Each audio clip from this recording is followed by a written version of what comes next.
was to collect fruits and vegetables because that's all he could do. He didn't speak the language. Eventually, he had three minimum wage jobs just so that he can feed our family.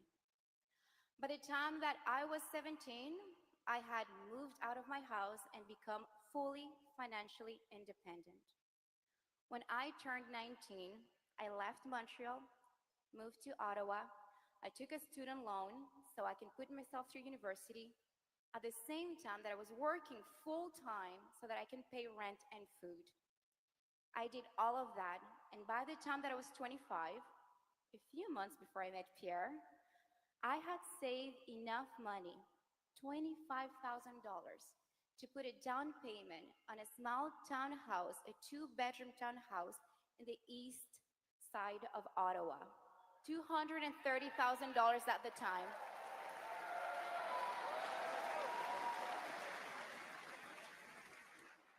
So I was 25, single woman, able to buy a little house, $230,000. That was in 2012, 3 years before the Liberal government took office. That is what we called the Canadian promise, when you could work hard and get ahead. And that is what we are fighting for, to bring it back.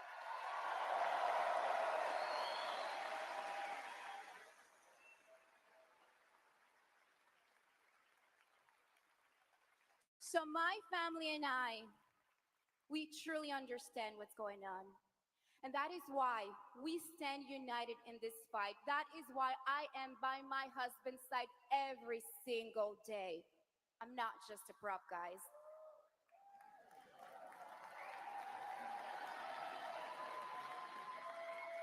So, ladies and gentlemen, life was not this like that before Trudeau and Carney, and it doesn't have to be this way. There is hope on the way. That is why it is my pleasure to share with you my husband, the next Prime Minister of Canada, Pierre Poilievre.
What's going on, folks? Welcome to the stream. We're going to watch Pierre's rally. He's in Kingston, Ontario. Thank you for being here. Make sure you share it out.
Who's ready to axe some taxes for a change?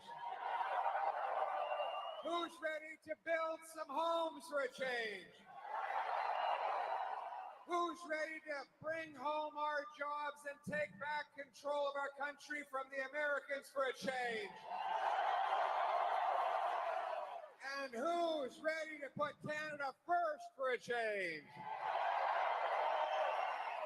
Wow, what a crowd. Look at this incredible group. The Limestone City, solid as rock. What an incredible audience. This has got to be the biggest rally here for a little while, eh?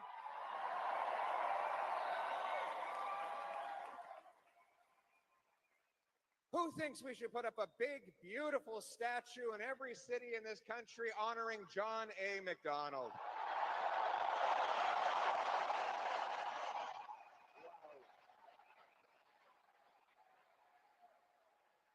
What an incredible place. Any Queens students here? Anybody from Queens? Wow, look at all the young people. Right over here. The youth are with us.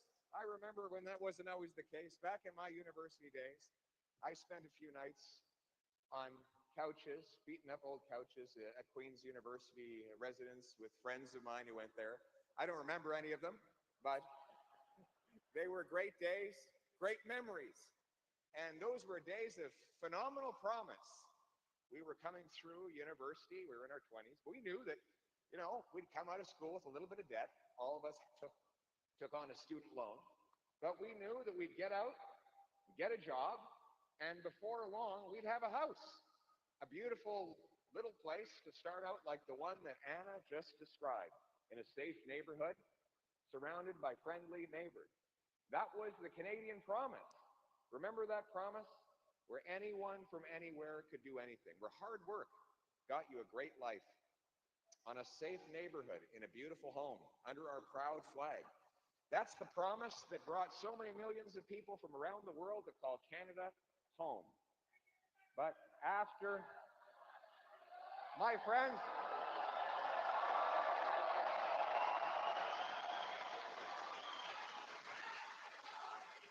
thank you.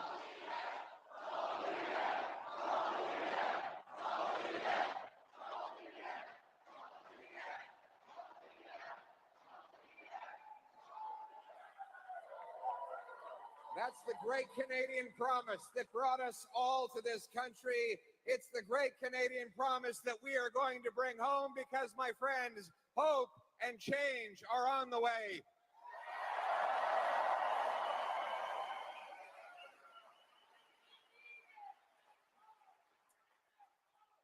Before I get into the broader context of my remarks tonight, I should address yet another unfair attack on our economy from the U.S. president.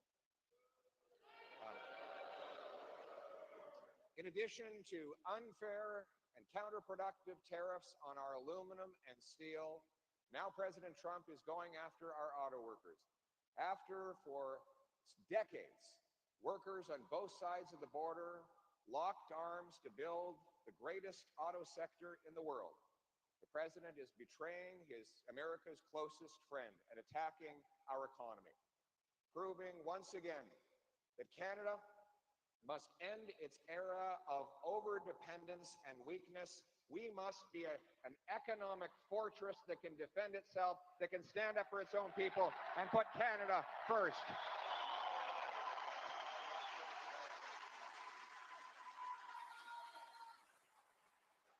Conservatives will be there for the auto workers to keep them working, keep their jobs, to fight through this mess. We will push hard to put an end to these tariffs and get a quick but fair deal that protects our sovereignty, knocks down all the tariffs, and allows us to rebuild our military so that we can be a true sovereign nation.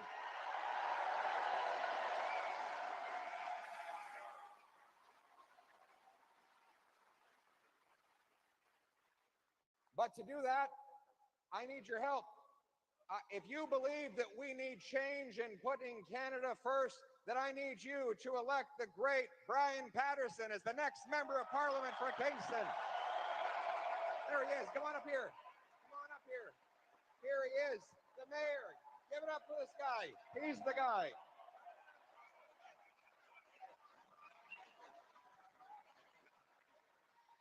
Three-term mayor, known for cutting red tape, keeping costs down, running a tight ship, standing up for his people, always being there. The man who answers the phone and returns his calls and puts the people first. He is someone who will always remember that his job is to fight for Kingston in Ottawa, not for Ottawa in Kingston.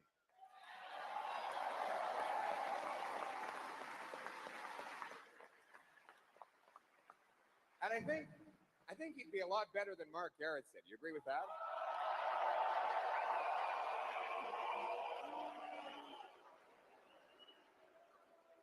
So Mark Garrettson reminds me of he's been trying desperately to get in cabinet for a decade. He would literally say anything to try and win the favor of Justin Trudeau. Defended doubling housing costs, the rampant crime on our streets, decriminalization of crack heroin, cutbacks to our military, disrespect of our veterans, blocking pipelines and shutting down our economic independence. He defended it all so that he could get a seat at the cabinet table, and it never happened. He reminds me a little bit of the politician who was desperate to get in the Senate in the era of John A. Yeah, have a seat, relax, stay a while. Take a load off. You know, this politician, a lot like Mark Garrettson, showed up. He wanted to be in the Senate. And so he showed up at a funeral for a senator who had just passed. And he walked up to John A. MacDonald. And he said, "I'd like to take that man's place." And MacDonald said, "It's too late. They already nailed the coffin shut." Oh, if you don't laugh, you cry, right? You know, this city is a very special place. They call it the Limestone City because it's literally made of limestone, the most beautiful limestone structures anywhere in the world. Great Fort Henry, not far away, a real fortress and a symbol to resistance against potential American aggression, isn't it? It's a reminder that we are a peaceful, friendly, kind people, but never mistake our kindness for weakness. We stand up for ourselves and we put our country first.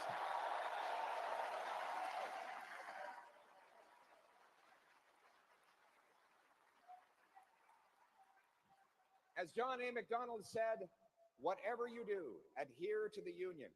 We are a great country and shall become one of the greatest in the universe if we preserve it.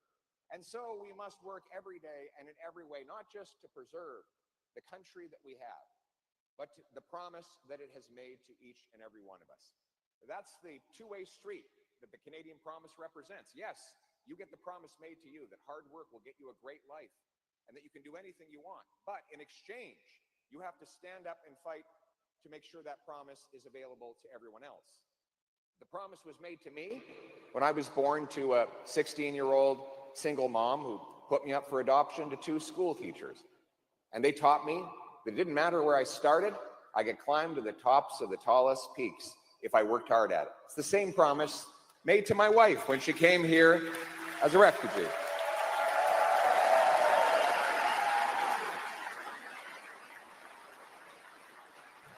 This country has given us everything that we have. And we, our family, believes we owe it to the country to give back, to fight for the country that we inherited from those who came before us. That ultimately is what the Great Limestone represents. It doesn't fade away. It resists the harsh elements. It can even stop cannonballs. It is so solid. It's like a fortress. And that is the nature of our country. We must become an economic fortress capable of standing our ground and protecting our future.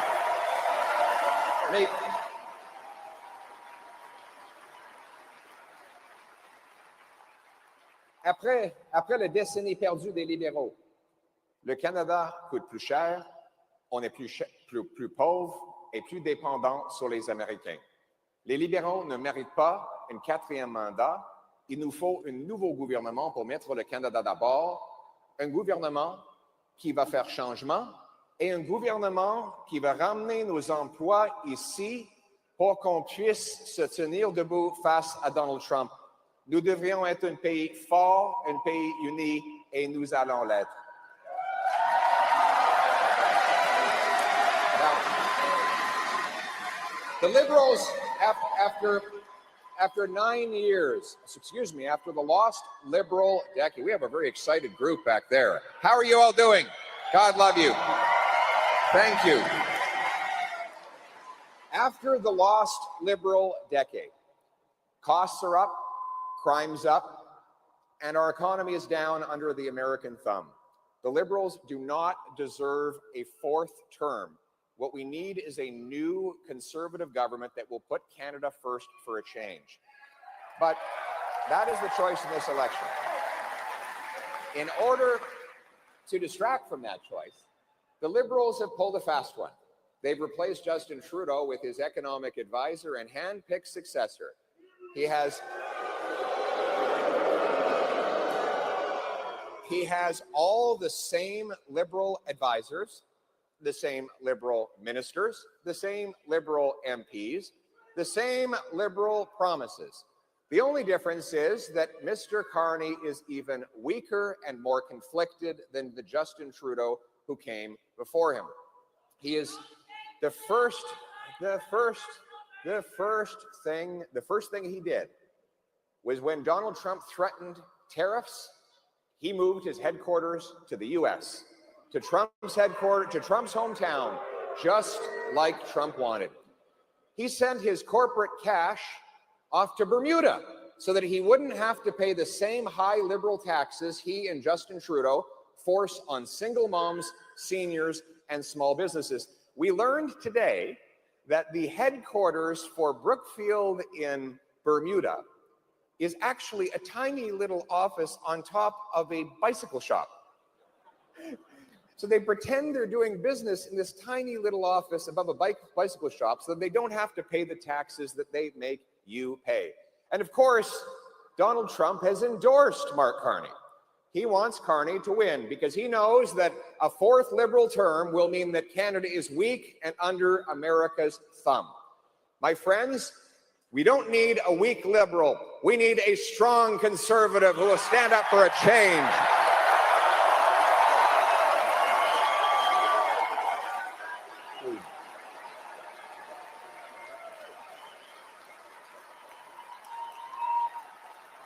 Thank you. Thank you. And it starts with a bring it home economic plan. The goal is to bring back our jobs, our businesses, our economic sovereignty, so that we're no longer so dependent on the Americans. Right now, the problem is the Americans get 75% of our exports. We sell twice as much to the Americans as we sell to other provinces.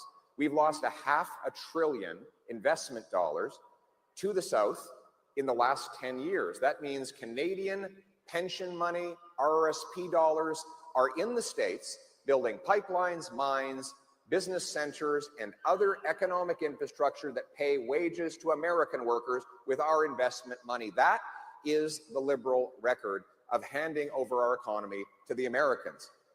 By contrast, we want to bring it home. And that is why, with the help of Shelby Newman-Cramp, a businesswoman and our member of parliament,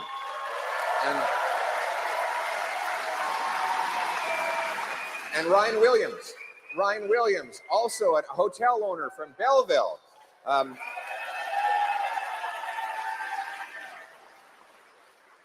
And the great Scott Reed, whose family founded Giant Tiger. Anybody who has one of these Conservative Canada First signs, if you show up at a Giant Tiger with one of those, you get free admission into the store, okay? The Reed family is wonderful.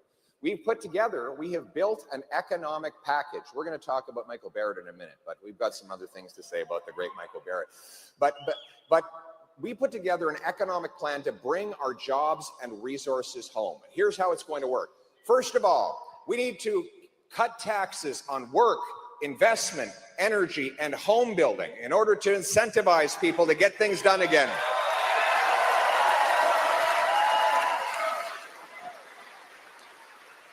So let's start with income tax. What is income tax? It's the fine you pay for the crime of working hard.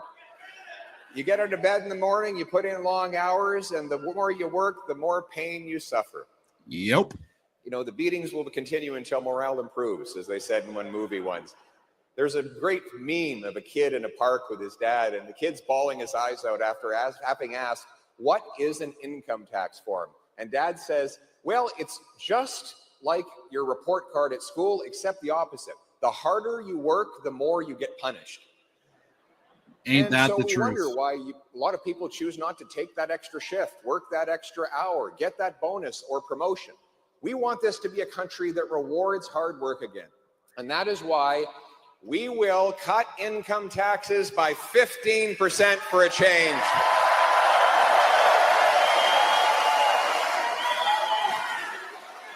You like that? Yes. I know you can spend that money better than the government can. A dollar left in the hands of the person who earned it is always better spent than in the hands of the politician who taxed it. And you know how to spend your money. We'll let you contribute an extra $5,000 to your tax-free savings account as long as you invest it in Canadian companies.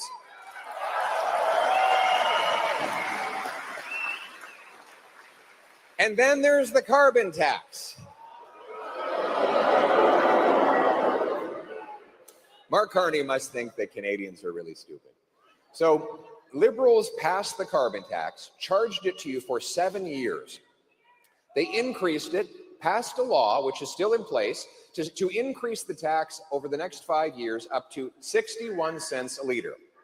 And then, leaving that law in place, just a few days before the election, they decide to hide it from the gas pump in the hopes that you'll forget that it was ever there, re-elect them so that they can put the tax back on and raise it higher than ever. On top of that, Mr. That's Carney exactly says he what's wants going to a happen. big industrial carbon tax on our steel, aluminum, and our big automakers. So let's get this straight. Donald Trump and Mark Carney agree. Both of them want to tax Canadian industry. Trump wants to do it with tariffs. Carney wants to do it with carbon taxes. I want neither. I will axe the tax for everyone, for everything, for real, for good, for a change.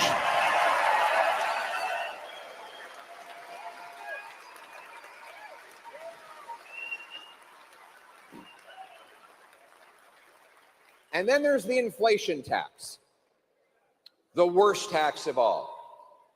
It's the worst tax because it's undemocratic. It is unfair. It is sneaky. And it takes from those with the least to give to those with the most. Let me explain what the inflation tax is.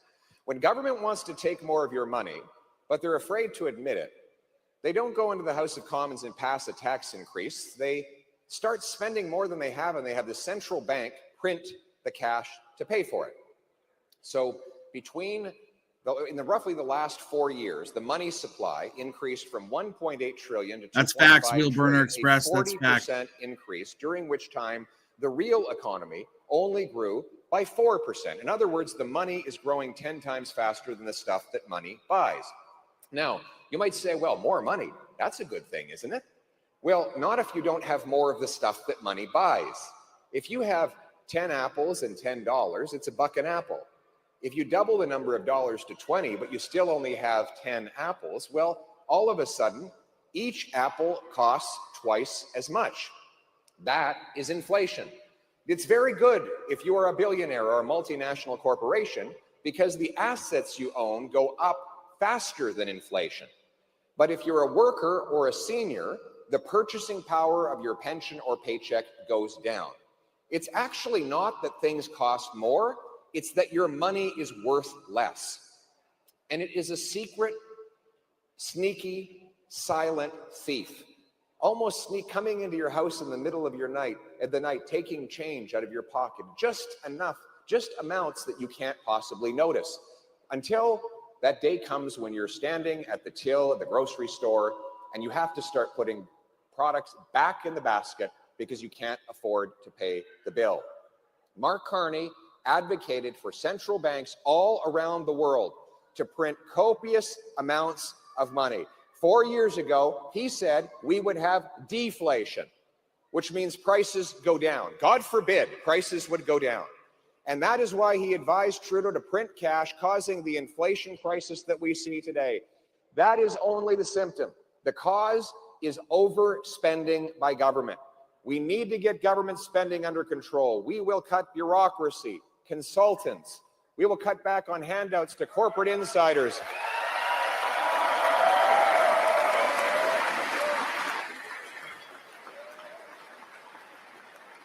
We will cut back on foreign aid to dictators, terrorists, and global bureaucracy to bring our money home.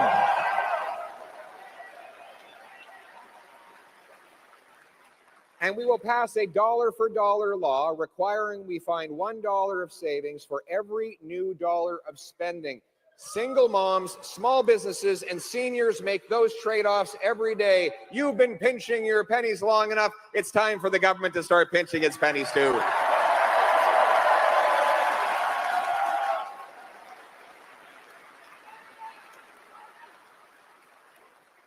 And we are going to axe the sales tax on new homes to save you up to $65,000.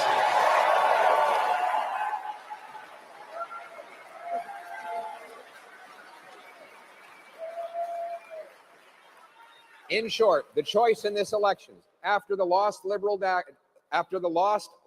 decade of rising taxes and inflation, they do not deserve a fourth term. We need a new Conservative government that will cut taxes and stop inflation for a change.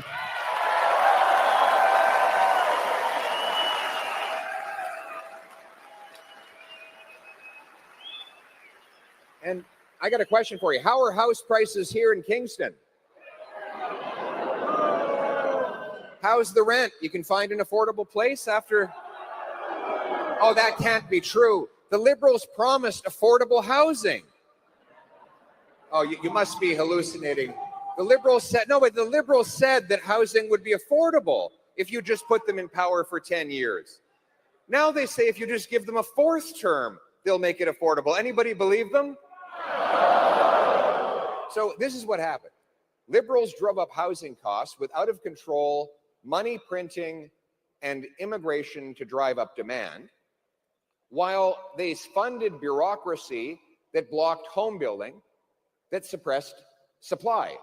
You have vastly more demand, you have no more supply, you have much higher prices.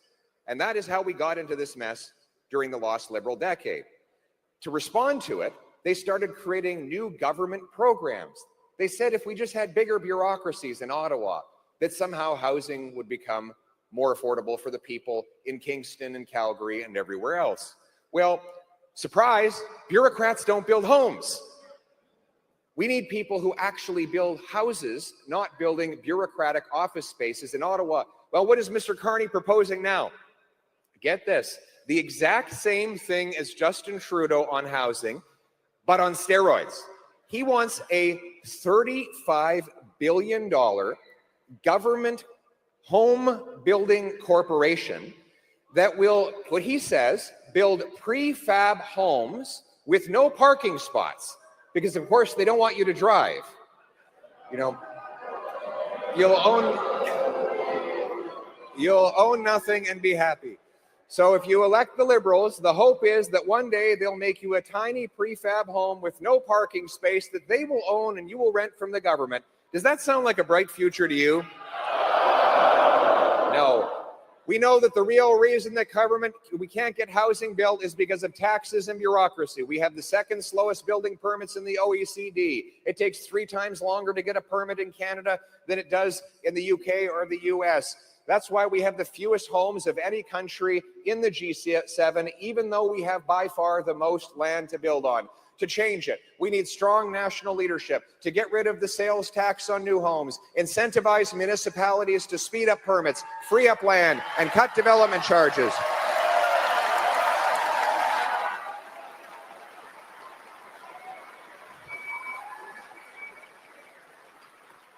We're going to sell off 6,000 federal buildings and thousands of acres of federal land to build new homes. And most important of all, we are going to have the boots, not suits, to build the homes we need.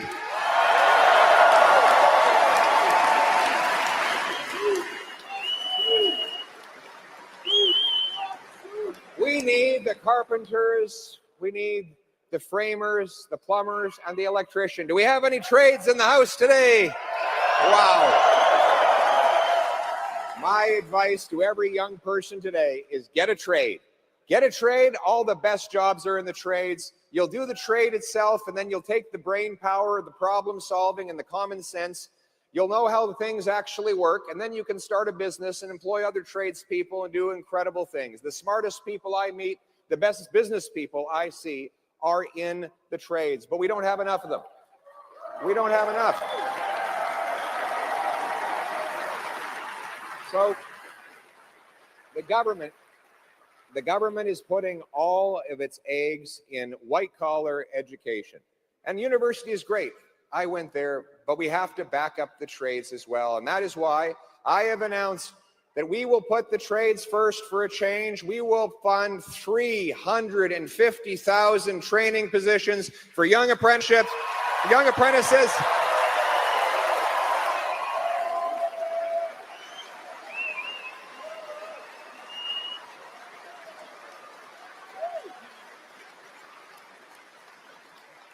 Young apprentices, we're going to bring back the $4,000 apprenticeship grant to help low-income apprentices pay their bills. We'll make sure that you get the income support you need while you get yourself off the ground as you're learning those skills. We'll partner with our great building trades unions. Did you see the unions that have come out to support the Conservatives? Isn't that amazing? I love the building trades union. Did I tell you that I'm actually doing an apprenticeship myself right now on the side? Yeah, for cabinet making. It's going to be a great cabinet, much better than the cabinet we have right now.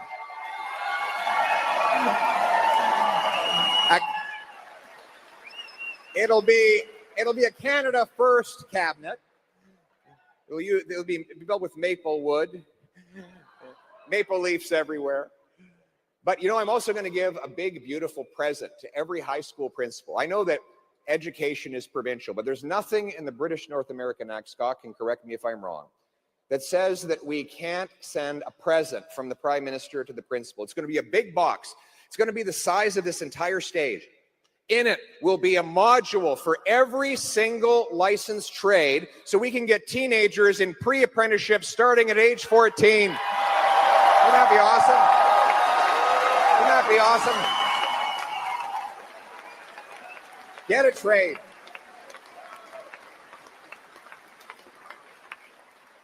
We want to unlock powerful paychecks in the professions as well. We've got to reduce the wait times in our healthcare system. 6 million people without a doctor after the lost Liberal decade. The lost Liberal decade. And what do they say? That they want to block the 20,000 immigrant nurses and 32,000 immigrant nurses and 20,000 immigrant doctors we have in this country. They can't work because there's no way that they can prove their qualifications. And so my approach is totally different than the current approach, which is bureaucracy. What I say is we did it in the trades with the Red Seal 70 years ago. It worked. Let's create a blue seal so that our immigrant professionals can take a test, prove they're qualified, get working in our hospitals. Get working in our hospitals. But we need to bring home powerful paychecks that will make our economy economically independent and self-reliant. That means unleashing the production of Canadian resources.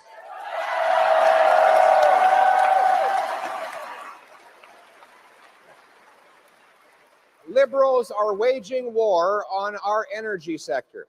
Their radical keep it in the ground ideology was bad under Trudeau. It will be worse under Carney. He literally said that Canada should keep 80% of its oil reserves in the ground.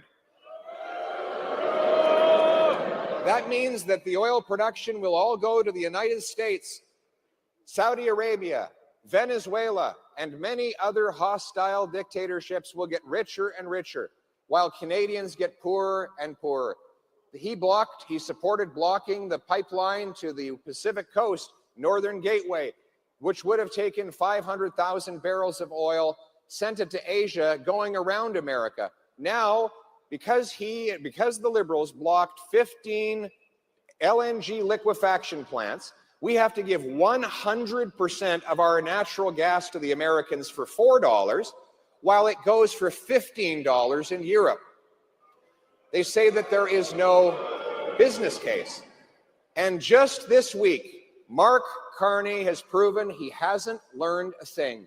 He gave a big, beautiful gift to Donald Trump. He said that he will keep in place the Liberal No New Pipelines Law, C-69, if he is reelected. This could be the single most important issue in this election, because if this law stays in place, we will not build a single pipeline, a single LNG export plant, a single major mine. We will not be able to break free from our American dependence. My friends, it is time for a change. We cannot allow a fourth term of Liberals blocking our resources and empowering Donald Trump. We need a new Conservative government that will put Canada first by unlocking our resources in Canada.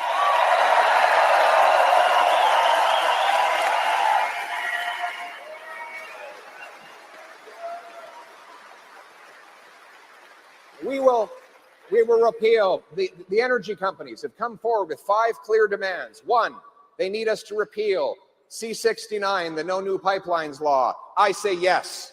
2, they say that we need to have approval times for major projects of 6 months. I say yes to that too.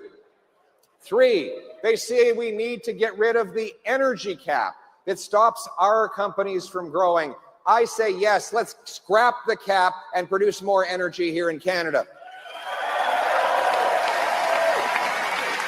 They say that we need to get rid of the industrial carbon tax. I've said yes to that. And they say we need to partner with First Nations to allow them to invest in, profit from, and gain paychecks through new resource projects. I say yes to that too. My friends, we are going to unlock Canada as an energy superpower under a Canada First government.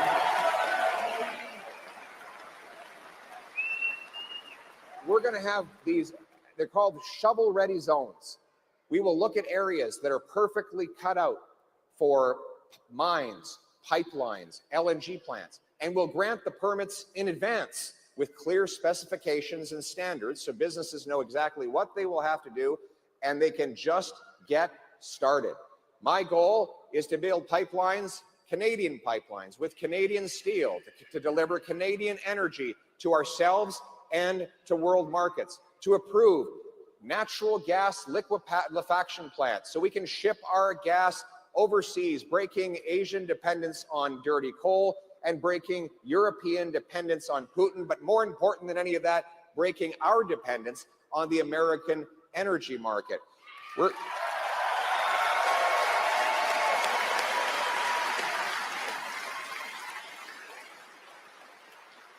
going to grant permits to start digging mines and building roads up to the Great Ontario Ring of Fire.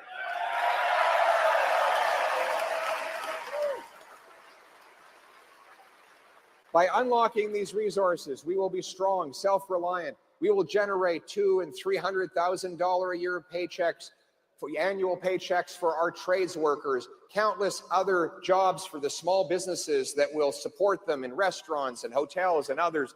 The great thing about all of this is that it doesn't depend on the Americans for anything. These are critical minerals that we can sell all around the world without going through the United States. This is our key to economic independence and to you bringing more paychecks home to your family.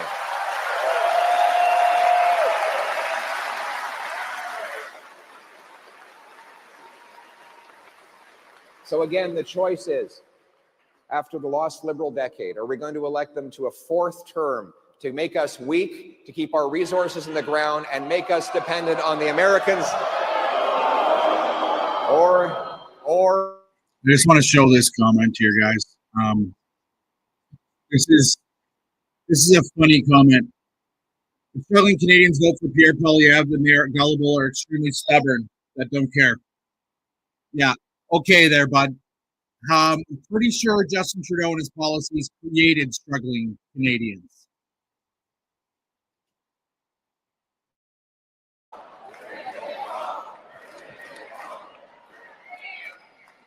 And you know what else we're going to bring home?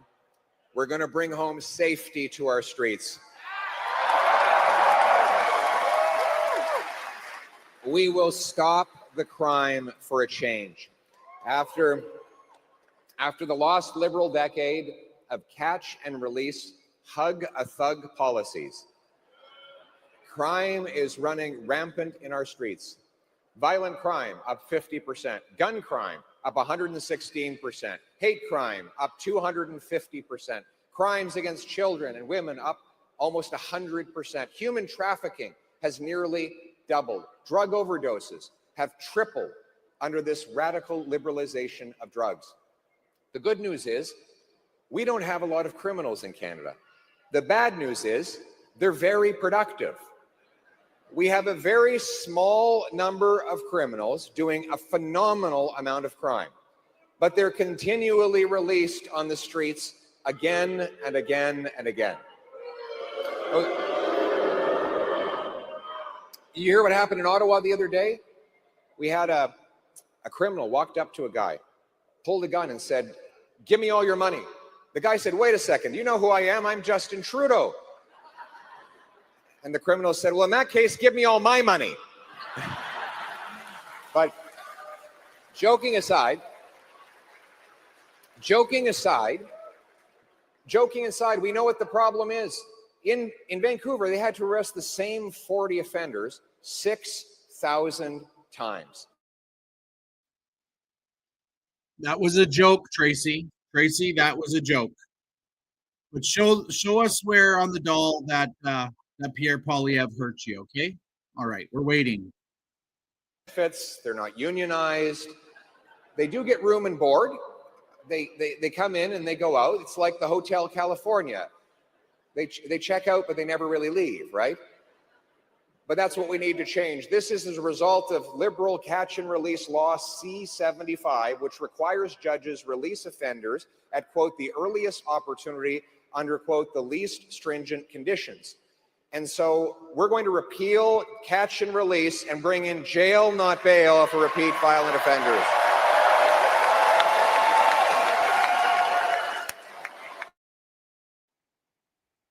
There it is, Tracy. There it is. You're showing your true liberal colors, hey? You just want everybody that's politically different than you to be unalived or imprisoned. It's typical liberals. Thanks for showing everybody on the stream what you stand for there, Tracy Sheridan. Go to jail. They go home to watch Netflix.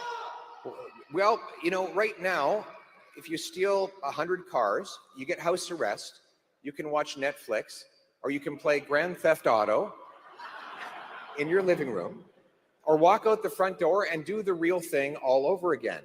A Canada First conservative government will end house arrest for chronic offenders, and we will lock them up.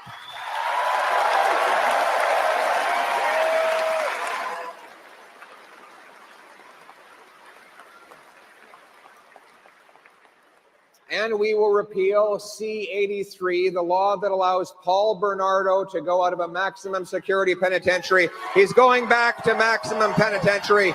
He'll never get out of jail.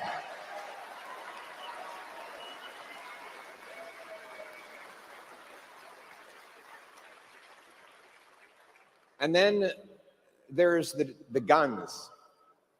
Look, we know where the guns are coming from. The US president complains about stuff coming from our country into his country. What about all the illegal guns that are coming from the US?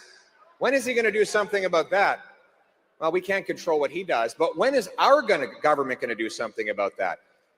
80% of gun crime is done with illegal American guns smuggled through our porous borders. 99% of shipping containers go uninspected.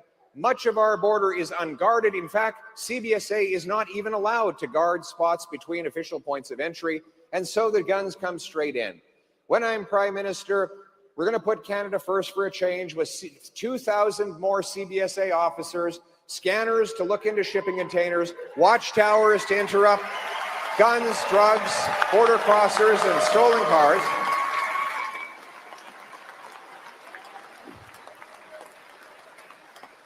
And we will pay for it by canceling the ridiculous multi-billion-dollar gun grab against law-abiding citizens.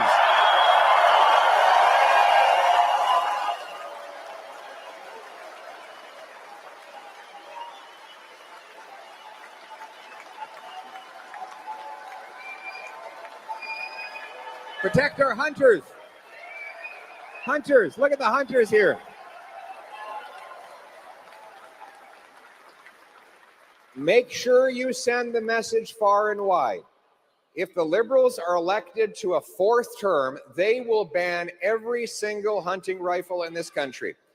They've already announced their intention to do it. They're going after our hunters. We know that Grandpa Joe's is not shooting up downtown Toronto with his hunting rifle. It's real criminals. I want to protect Canadians from criminals. Why do the Liberals want to protect turkeys from hunters? Maybe we need to protect Canadians from turkeys. I don't know. But we're going to protect the licensed, law-abiding, trained and tested hunters and sport shooters who follow the law.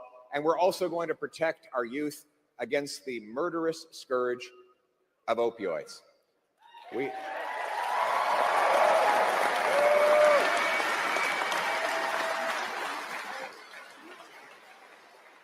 Not a day goes by that I do not meet a parent or a loved one who has lost someone dear to them to this terrible poison. Fentanyl is 100 times more powerful than heroin. 40 milligrams is enough to kill 20 people. We've lost 50,000 Canadians over the last decade, more than died fighting for Canada in the Second World War. The radical liberalization of drugs under this Carney-Trudeau government is largely to blame. Not only have they left our borders open to these drugs, but they have told prosecutors not to go after possession. They have decriminalized heroin, crack, cocaine, fentanyl in British Columbia in partnership with that BC government. They literally hand out opioids paid for by your tax dollars. They sanction drug consumption sites in our communities, once tranquil communities. My friends, we will take a completely different approach. We will stop the drugs for a change. We will ban hard drugs.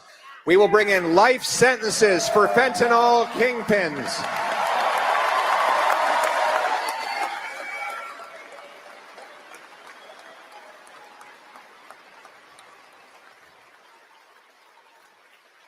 We will stop giving out taxpayer-funded opioids, and instead, we are going to invest in treatment, rehabilitation, and recovery to bring our loved ones home drug-free.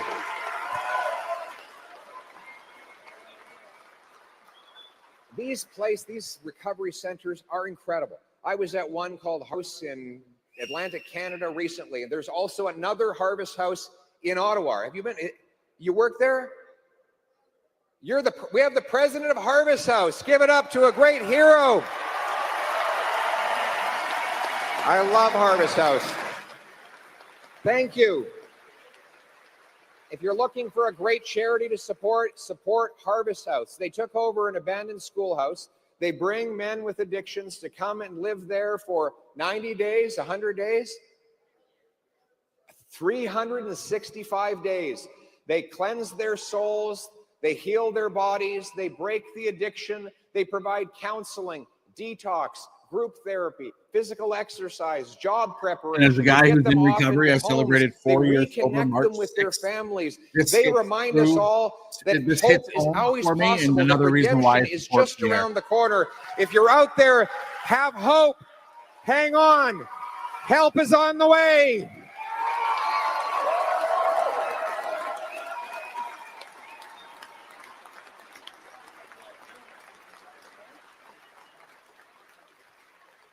We're going to put our country first again by supporting our great men and women in uniform of the Canadian Armed Forces.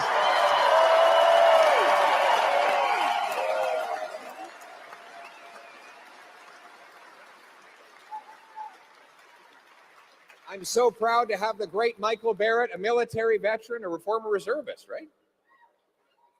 Reg Force member. He was a Reg Force member. I thought you were a reservist. Even more impressive than I thought. This guy gets better each day. Our corruption buster in Parliament was actually a regular force member in the armed forces. What was your regiment again? I was a lineman with 1 SIGs, trained here at CFB Kingston.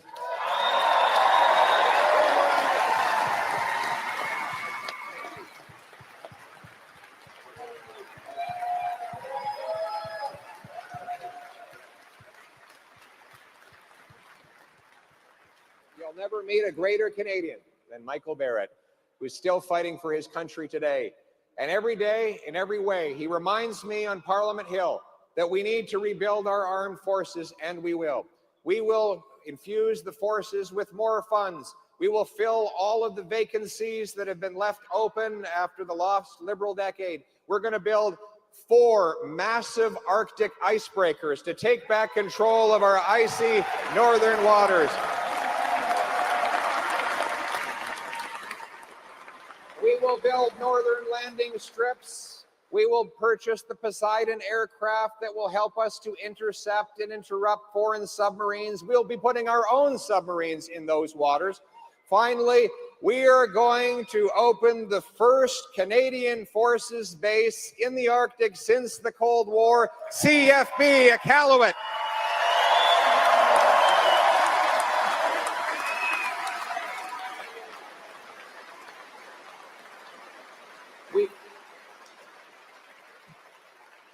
And our soldiers, sailors, and airmen will be driven by a warrior culture, not a woke culture.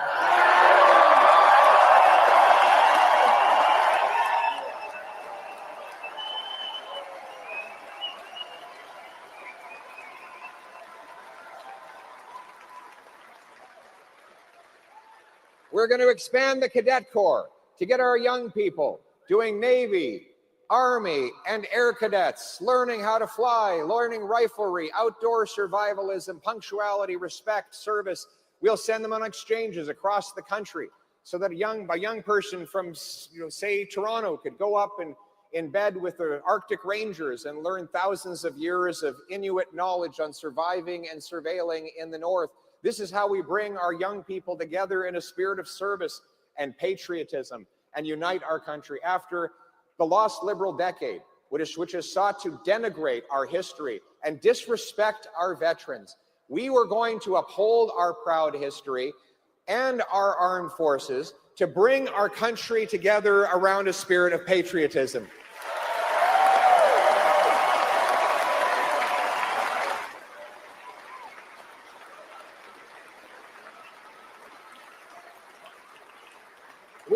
We will reject the Century Initiative, which seeks to nearly triple our population to 100 million people in Canada. This radical ideology has driven our system out of control. Canadians are the most welcoming people in the world, but over the last several years of liberal extremism, we've been growing our population 3 times faster than our housing stock. We can never allow Liberals to do that again. But Mark Carney's top advisor, Mark Wiseman, continues to push this Century Initiative, which is, again, another top-down scheme that is good for the large multinational corporations who want to drive down wages by bringing in a surplus of workers to take jobs away from our people. We're not going to let that happen. We're going to get back to a common sense immigration system that brings in people who can fill jobs that Canadians can't do, who can integrate into our country, can enjoy great success, but we will never allow our population to grow faster than our housing, our healthcare, and our job market.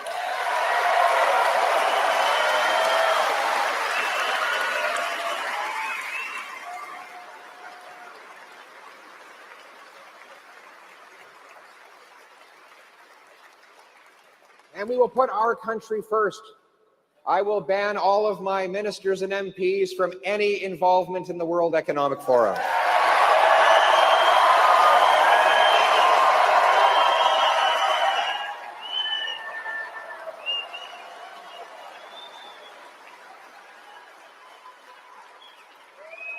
We'll uphold our history again. We will rebuild our statues and our monuments. In fact, we will put the famous five, Terry Fox, our soldiers, the founders of our country, back in the Canadian passport.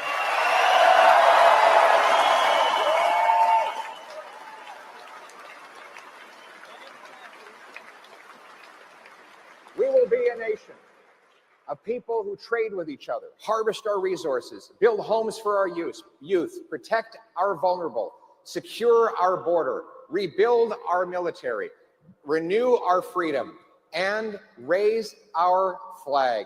We will be a nation, we are a nation not of tax collectors and toll masters, of gatekeepers and grandees, of rule makers and rulers. No, we are a nation of entrepreneurs and explorers, of artists and adventurers, of workers and warriors, of pioneers and patriots.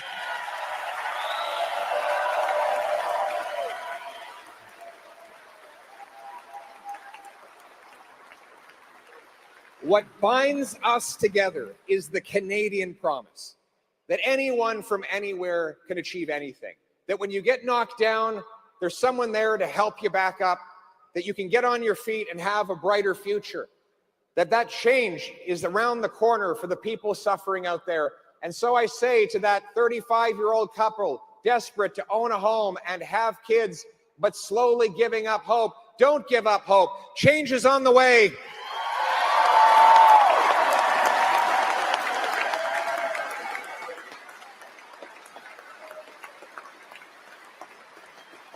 To the elderly couple choosing between eating and heating, have hope.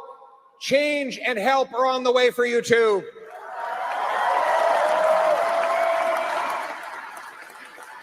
To the family of a loved one afflicted by addiction, hang in there. We're going to fight for your child. We're going to get them back on their feet, and they're going to have a bright future because change is on the way for your daughter too. Uphold the Canadian promise so that hard work gets you a beautiful house on a safe street under our proud flag. Canada first, let's bring it home.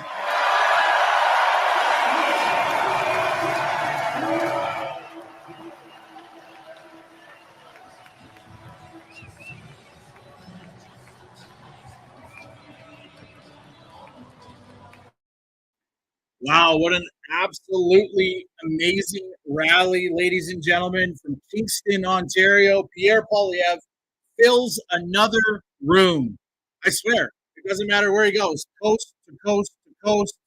It really doesn't matter. Pierre Poilievre is filling rooms, and you cannot deny that. And I get it. There's a lot of people that don't want to support Pierre, and they want to talk a lot of nonsense. I'm just letting you know I support Pierre Poilievre and his run to be the Prime Minister of this great country that we call Canada. So when you're here and you're watching the live stream and you're here talking with your friends or whatever it might be, we don't really care that you dislike Pierre, okay? We don't. At the end of the day, we understand that there's people on one side of the aisle that will never change their opinion or view and will never vote Conservative. But the meaning of my channel is simple, and it's easy, is I'm talking to the undecided voter. The undecided voter out there that maybe doesn't know what policy Pierre has versus Mark Carney, and maybe is just looking at their bank account over the last 10 years and deciding I might go Conservative. All I can tell Canadians is this, and it's simple. Get out to the polls and vote. Use your voice. I don't care who you vote for. Use your voice. That's all we have. And Pierre Poilievre, looking at the rallies versus the polls, he's filling rooms, ladies and gentlemen. Mark Carney is not filling rooms. Mark Carney is acting a good act, but more is coming out on him every single day. Brookfield Asset Management. He moved that out of Canada right before all these tariffs started happening. The man tax shelters his money outside of Canada, and yet he's going to save Canada. How does that make any sense to any of you guys? It doesn't.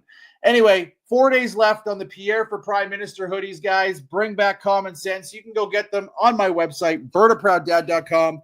We're going to try to cover these rallies every chance that we get. Have a great night. I appreciate you.